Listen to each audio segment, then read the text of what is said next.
नमस्कार, मेरा नाम है डॉक्टर पुरुधमन और आज इस वीडियो में हम बात करने वाले हैं कि सर्दी के मौसम में किन किन चीज़ों का ध्यान एक किडनी फेलियर पेशेंट को रखना चाहिए। क्योंकि जैसे ही मौसम बदलता है, हमारा खान पान बदल जाता है, हमारा पहनावा बदल जाता है और हमारे किडनी लेवल भी बदल जाते हैं।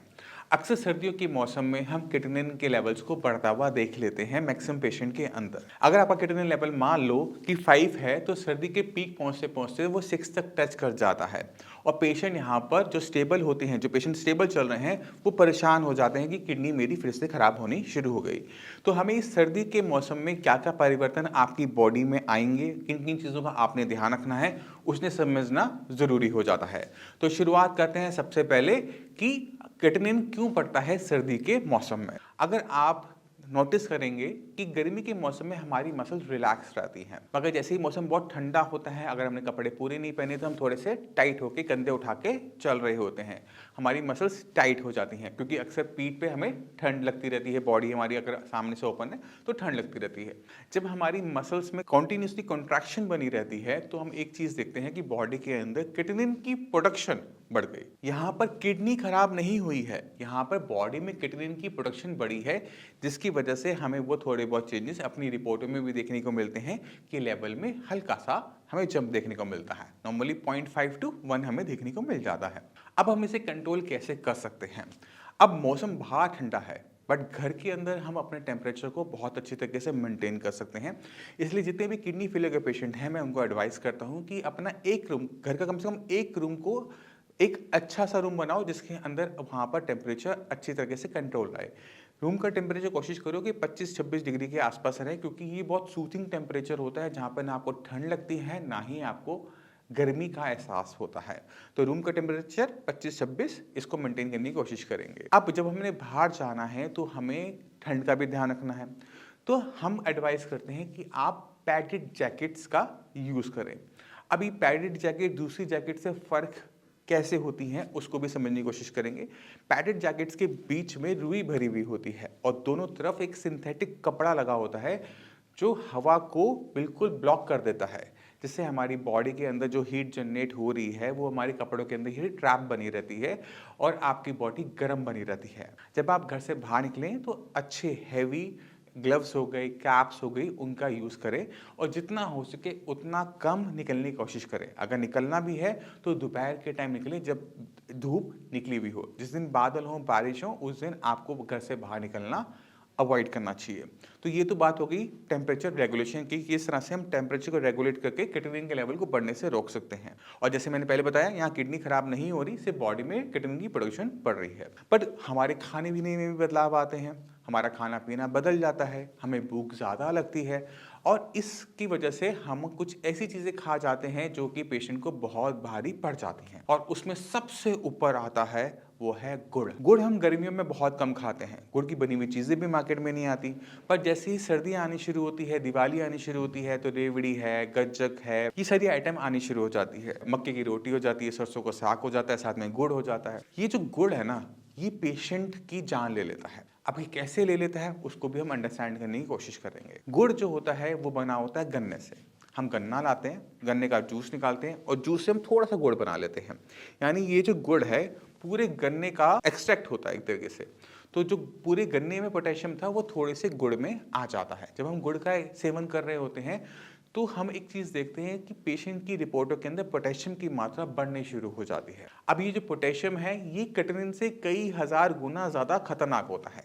क्यों खतरनाक होता है उसको समझने की हम अब कोशिश करेंगे। मैं आपको समझा देता हूँ। पोटेशियम जो है हमारी मसल्स को ताकत देता है, हिलने की, डुलने की। बट जब इसकी मात्रा ज़्यादा हो जाती है हमारे ब्लड के अंदर, यही हमारी मसल्स के अंदर थकावट पैदा करता है, फटीग पैदा करता है। अब हमारा जो हार्ट है ना, वो मसल्स का बना है, वो हमेशा कॉन्ट्रैक्ट करेगा, एक्सपेंड करेगा, कॉन्ट्रैक्ट करेगा, एक्सपेंड करेगा और इसी वजह से हमारा ब्लड जो है वो पूरी बॉडी में सर्कुलेट होता रहता है। अगर किसी वजह से हमारे इस हार्ट को कोई दिक्कत हो जाए, दिल रुक जाए, तो क्या होगा? डेथ हो जाएगी।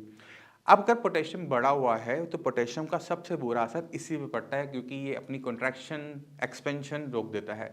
हमारा जो पंप है वो बंद हो जाता है और पेशेंट की डेथ हो जाती है। तो हमने क्या करना है कि पोटेशियम हाई चीज़ें नहीं खानी, और खासकर गुड़, क्योंकि गुड़ की अवेलेबिलिटी हम अपने घरों में, मार्केट में बहुत देखते हैं। इसी वजह से इसको पूरी तरह से आपने अवॉइड करना है। दूसरी चीज़ आपने ध्यान रखनी है वो है कि साग, हरे पत्तेदार जो सब्जियां हैं, जैसे सरसों का साग हो गया, पालक बहुत आती है, बथुआ बहुत होता है, ये पत्तेदार सब्जियां सर्दियों के मौसम में मार्केट में ज़्यादा देखने को मिलती है, और इसी का अक्सर हम साग खा रहे हैं, चौलाई खा रहे हैं। तो ये जो साग हम खा रहे होते हैं ये भी पोटेशियम को बढ़ाता है। क्यों बढ़ाता है? वो है कि हम इसे बनाते कैसे हैं। आपने मान लो कि सरसों ली, आपने सरसों ली, सरसों को बॉईल किया, वो तो इतनी सी रह जाती है, ठीक है। फिर इसको बनाते बनाते वो थोड़ी सी और थोड़ी रहती है, तो इतनी सारी सरसों का पोटेशियम इतनी सी सरसों में आ जाता है। इसी वजह से जब हम सरसों का या किसी भी पत्तेदार सब्जियों का साग का सेवन करते हैं तो हमें एक दिक्कत यही देखने को मिलती है कि पोटेशियम की मात्रा बढ़ने लगी।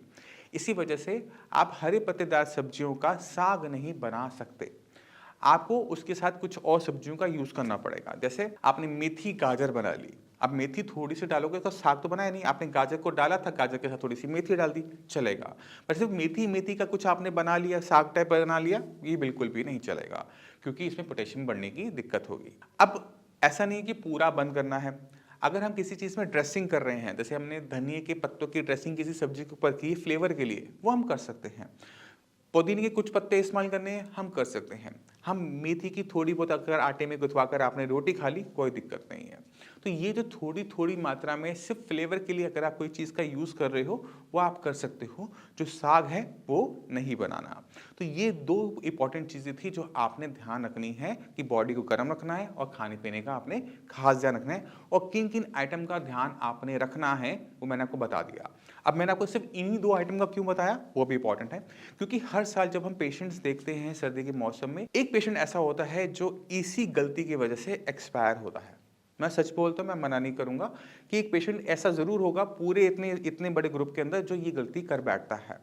तो आपने ये गलती नहीं करनी। इस साल हम ये कोशिश करेंगे कि कोई भी पेशेंट को दिक्कत ना हो, इसी वजह से अभी मैं ये वीडियो बना रहा हूँ। अगर आप इस वीडियो को देखते हैं तो अपने घर वालों को बिल्कुल साफ साफ बोल दीजिए कि गुड़ और गुड़ की बनी हुई आइटम घर में आएगी ही नहीं, क्योंकि घर में आएगी तो थोड़ा बहुत हाथ चलेगा, अगर आएगी ही नहीं कोई दिक्कत होगी नहीं। दूसरी चीज़, पत्तेदार सब्जियों का आपने बता दिया घर वालों को कि आपने क्या ध्यान रखना है, काम हमारा आसान हो जाता है। तो ये दो ही इंपॉर्टेंट बातें। अगर डाइट के बारे में आप और जानकारी लेना चाहते हो तो डाइट की बहुत सारी वीडियोस मैं बना चुका हूँ, और इस वीडियो के एंड पे मैं आपको लिंक भी दे दूंगा जिस पे आप विजिट करके डाइट को किस तरह से होनी चाहिए किडनी फेलियर पेशेंट की, उसको आप अच्छे तरीके से अंडरस्टैंड कर पाओगे। मगर जानने से पहले मैं चाहता हूं कि आप कुछ पेशेंट्स की रिपोर्ट देखें और उन्हें अंडरस्टैंड करने की कोशिश करें कि ये क्रिएटिनिन लेवल क्यों कम हुआ। अगर आपके माइंड में कोई भी सवाल आता है ना, तो पहले एक बार आप चैनल पर जाकर सर्च करके देखना कि उसके लिए हमने वीडियो बना रखी है नहीं बना रखी। अगर फिर भी आपके माइंड में कोई भी डाउट रह जाए कि आप में से कुछ पूछना चाहते हो किसी भी बीमारी, किडनी फेलियर से रिलेटेड कोई भी बीमारी के बारे में, तो आप हमें कमेंट सेक्शन में कमेंट करके बता सकते हो कि अगली वीडियो मैं किस टॉपिक पे आप सभी के लिए बनाऊं। क्योंकि किडनी फेलियर एक छोटी बीमारी नहीं है, एक बड़ी बीमारी है। कभी कभार हमसे भी मिस हो जाता है, हम ऐसे टॉपिक को टच करने की कोशिश करते हैं जिसका लेना देना हर पेशेंट से हो। बट जैसे लूपस नेफ्राइटिस हो गया, आईजीए नेफ्रोपैथी हो गया, इसमें जो पेशेंट का जो बेस है वो बहुत छोटा है। तो अगर आपकी कोई रिक्वेस्ट हो कि हम बार बार देखेंगे तो हम उस पर वीडियो बनाने की कोशिश बिल्कुल करेंगे। इसी के साथ आप सभी से मैं चलने की आगे चाहूँगा। मिलते हैं अगली वीडियो में, तब तक के लिए नमस्कार।